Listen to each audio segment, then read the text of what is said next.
Hi everyone, here we've got Samsung Galaxy S10 Lite, and let me share with you how to allow unknown sources on this device.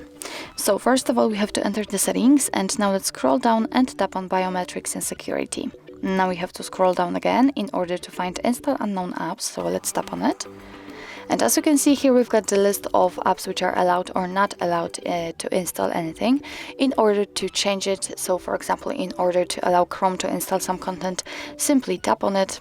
Sorry, that was a misclick, so let me tap on Chrome and tap on the switcher right here.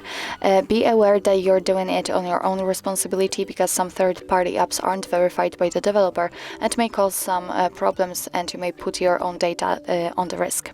So after getting back, you can see that from now on the Chrome is allowed to install something. Obviously it will work with all other apps which are listed here, and you can turn off the permissions whenever you want to, of course.